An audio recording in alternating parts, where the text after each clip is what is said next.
La deuxième loi, l'attractivité. Chapitre 8. Comment rendre une habitude irrésistible.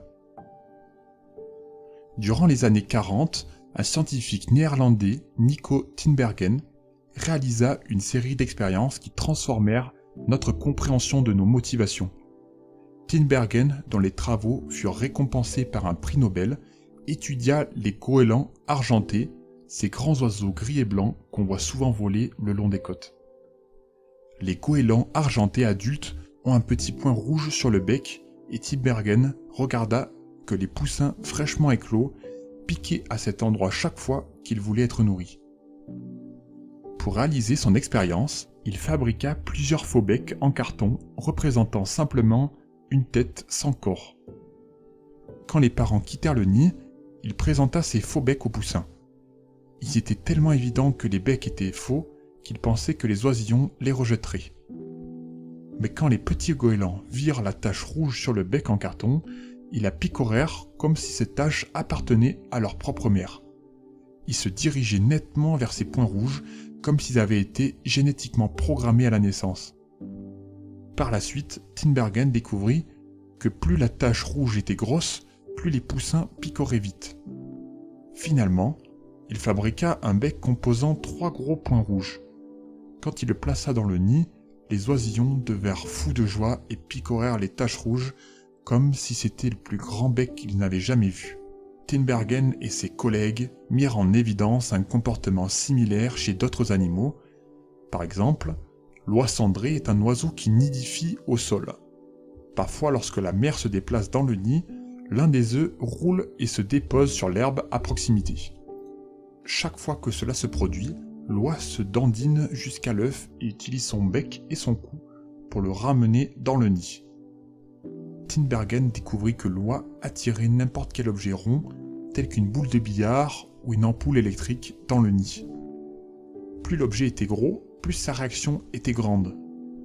Une oie est même capable de déployer un effort considérable pour faire rouler un ballon de volley-ball jusqu'au nid et le couver. Comme les bébés goélands qui picoraient automatiquement les points rouges, l'oie cendrée suivait une règle instinctive. Quand je vois un objet rond à proximité de mon nid, je dois le faire rouler dans le nid. Plus l'objet rond est gros, plus je devrais déployer d'efforts pour le récupérer. C'est comme si le cerveau de chaque animal était préprogrammé avec certaines règles de comportement, et lorsqu'une version exacerbée de cette règle se présente, il surréagit. Les scientifiques qualifient ces signaux exagérés de stimuli supranormaux. Un stimulus supranormal est une version plus élaborée de la réalité, comme un bec à 3 points rouges ou un œuf de la taille d'un ballon de volley-ball. Et cela du coup va provoquer une récompense plus forte qu'à l'accoutumée. Les humains ont également tendance à craquer pour des versions exagérées de la réalité. La malbouffe par exemple pousse nos systèmes de récompense dans une certaine frénésie. Après avoir passé des centaines de milliers d'années à chasser et à chercher de la nourriture dans la nature, le cerveau humain a évolué pour donner une grande valeur au sel, au sucre et aux graisses. Ces aliments sont souvent riches en calories et ils y étaient plutôt rares à l'époque où nos anciens ancêtres erraient dans la savane. Quand vous ne savez pas où vous trouverez votre prochain repas, manger le plus possible est une excellente stratégie de survie. Aujourd'hui, cependant, nous vivons dans un environnement riche en calories. La nourriture est abondante, mais votre cerveau continue de la désirer comme si elle était rare. Valoriser le sel, le sucre et les graisses n'est plus un avantage pour votre santé, mais nous imaginons toujours que nous en avons besoin, car les centres de récompense du cerveau n'ont pas changé depuis des millénaires. L'industrie alimentaire moderne repose sur l'exacerbation de nos instincts paléolithiques au-delà de leurs objectifs d'évolution. La recherche dans l'agroalimentaire a pour objectif premier de créer des produits plus attractifs pour les consommateurs. La majorité des aliments en sachets, en conserve ou en bocaux ont été transformés d'une manière ou d'une autre, ne serait-ce que par l'ajout d'arômes.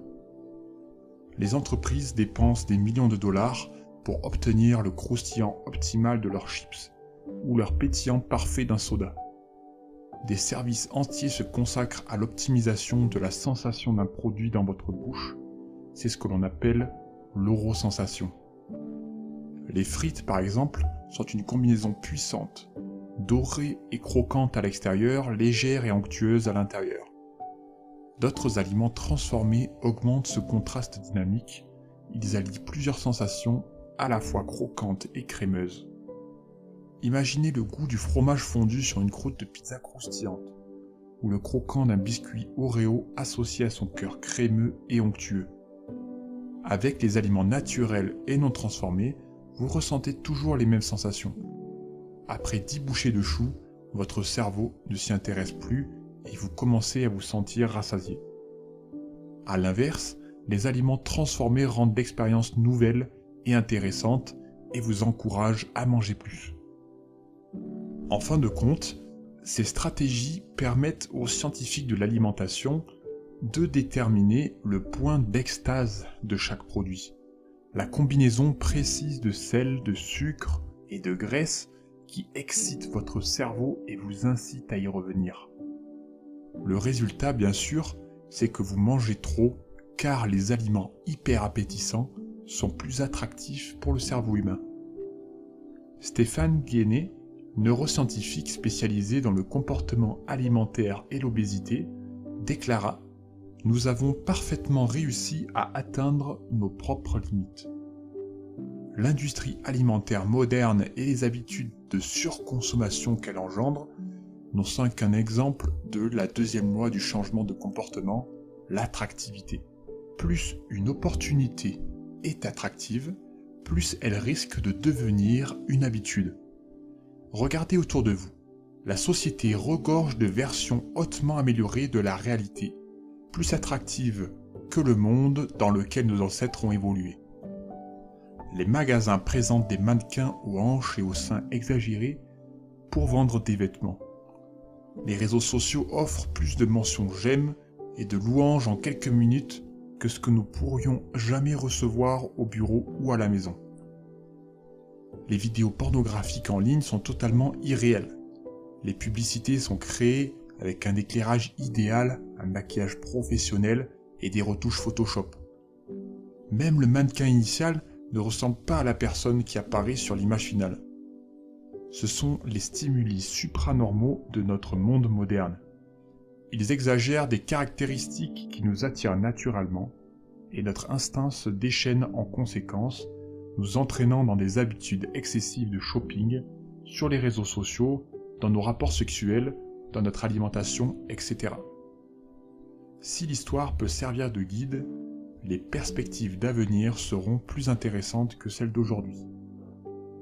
La tendance est à la concentration des récompenses et à la stimulation des incitations. La malbouffe est une forme d'accumulation de calories plus concentrée que les aliments naturels. Les spiritueux sont une forme d'alcool plus concentrée que la bière. Les jeux vidéo sont une forme de jeu plus concentrée que les jeux de société. Face à la nature, il est difficile de résister à ces expériences pleines de plaisir. Nous avons toujours les mêmes cerveaux, mais aujourd'hui nous avons des tentations auxquelles nos ancêtres n'ont jamais eu à faire face. Si vous souhaitez augmenter les chances qu'un comportement se produise, vous devez le rendre attrayant. Tout au long de notre discussion sur la deuxième loi, notre objectif est d'apprendre à rendre nos habitudes irrésistibles. Bien qu'il ne soit pas possible de transformer chaque habitude en un stimulus au-delà du normal, nous pouvons rendre toute habitude plus séduisante. Pour ce fait, nous devons commencer par comprendre ce qu'est un état de manque et son fonctionnement. Commençons par examiner un signe biologique commun à toutes les habitudes, le pic de dopamine. La boucle de réaction enclenchée par la dopamine. Les scientifiques peuvent suivre le moment précis où se produit un état de manque en mesurant un neurotransmetteur appelé dopamine. L'importance de la dopamine apparut en 1954 lorsque les neuroscientifiques James Holt et Peter Milner menèrent une expérience révélant les processus neurologiques à l'origine de l'envie et du désir. En implantant des électrodes dans le cerveau de rat, ils bloquèrent la libération de dopamine. À la surprise des chercheurs, les rats perdirent toute envie de vivre. Ils ne mangeaient plus, ils n'avaient plus de relations sexuelles, ils n'avaient envie de rien. En quelques jours, les animaux étaient morts de soif. Dans des études de suivi, d'autres scientifiques inhibèrent également les parties du cerveau libérant de la dopamine. Mais cette fois-ci, ils injectèrent des gouttelettes de sucre dans la bouche de rats ayant épuisé leur réserve en dopamine. Leur petit visage de rat s'illuminait de plaisir à la suite de l'administration du sucre. Même si la dopamine était bloquée, ils aimaient le sucre tout autant qu'avant. Ils ne voulaient tout simplement plus de dopamine. La capacité à éprouver du plaisir est restée, mais sans dopamine, le désir a disparu. Et sans désir, l'action s'arrête. Quand d'autres chercheurs inversèrent le processus et inondèrent le système de récompense du cerveau avec de la dopamine, les animaux mirent en application leurs habitudes à une vitesse vertigineuse. Dans une étude, des souris recevaient un puissant shot de dopamine chaque fois qu'elles mettaient le nez dans une boîte. En quelques minutes, les souris développèrent une envie si forte qu'elles commencèrent à fourrer leur nez dans la boîte 800 fois par heure. Les humains ne sont pas si différents. Le joueur moyen sur des machines à sous fera tourner les roues 600 fois par heure. Les habitudes sont une boucle d'action dépendant de la dopamine. Chaque comportement qui engendre une habitude très ancrée, consommation de drogue par exemple, ou malbouffe, jeux vidéo, navigation sur les réseaux sociaux, est associé à des niveaux plus élevés de dopamine. La même chose peut s'appliquer à nos comportements habituels les plus élémentaires, comme manger de la nourriture, boire de l'eau, avoir des relations sexuelles et avoir des interactions sociales. Pendant des années, les scientifiques ont supposé que la dopamine était une question de plaisir. Mais nous savons maintenant qu'elle joue un rôle central dans de nombreux processus neurologiques, notamment la motivation, l'apprentissage et la mémoire, la punition et l'aversion, et le mouvement volontaire. Voici ce qu'il faut retenir en matière d'habitude. La dopamine est libérée non seulement lorsque vous éprouvez du plaisir, mais également lorsque vous l'anticipez. Les accros au jeu ont un pic de dopamine juste avant de placer une mise, pas après leur victoire.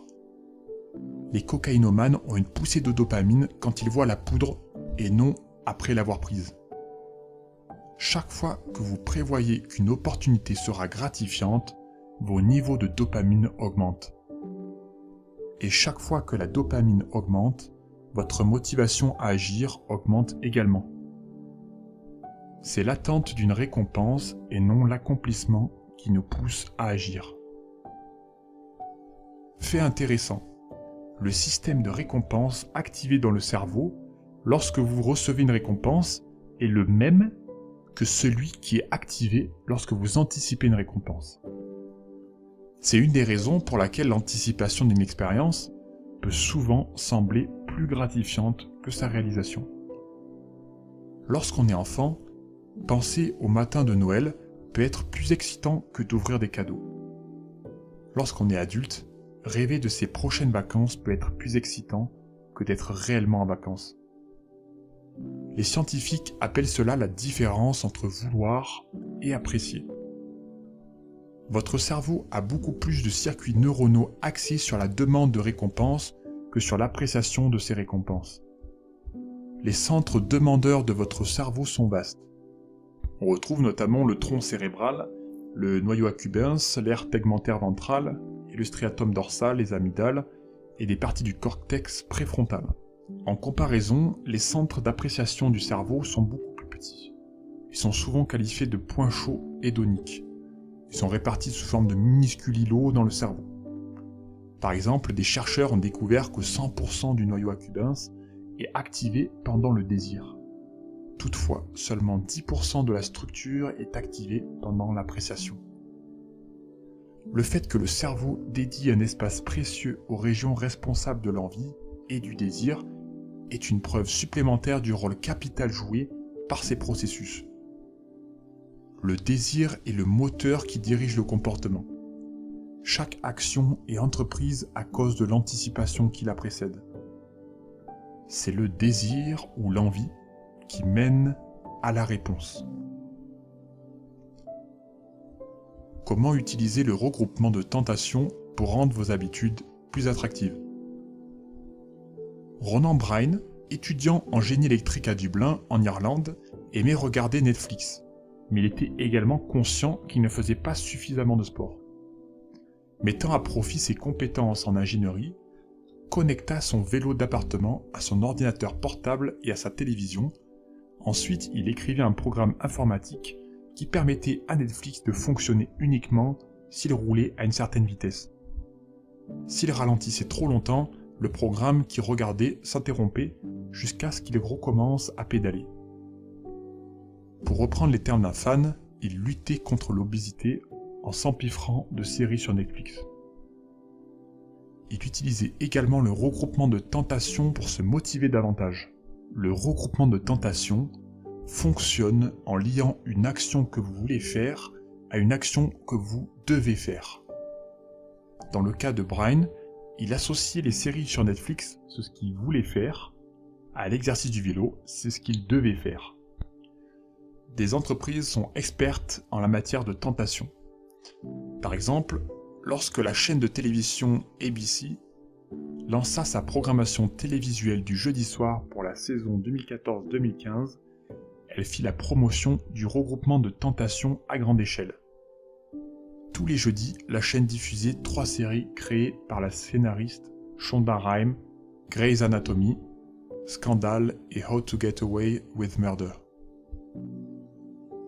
Ces programmes ont été appelés TGIT sur ABC, ce qui signifie Thank God It's Thursday, ce qui signifie Merci Seigneur, c'est jeudi.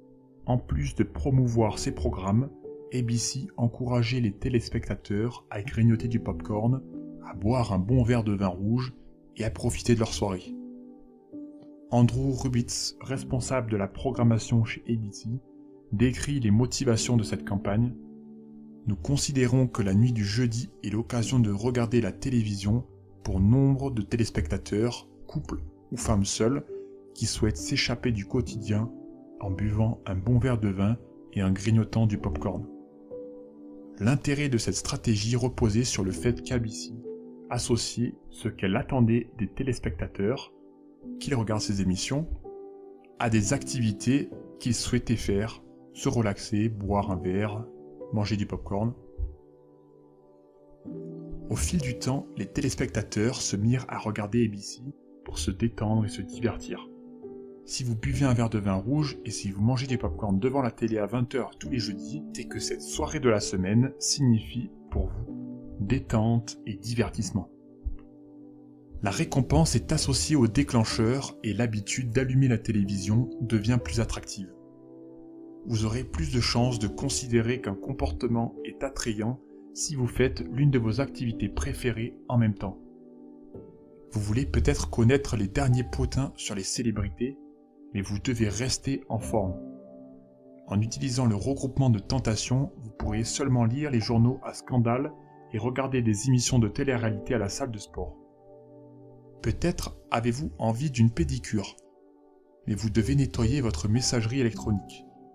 La solution, ne prenez rendez-vous pour votre pédicure que lorsque vous aurez traité tous vos emails professionnels en retard.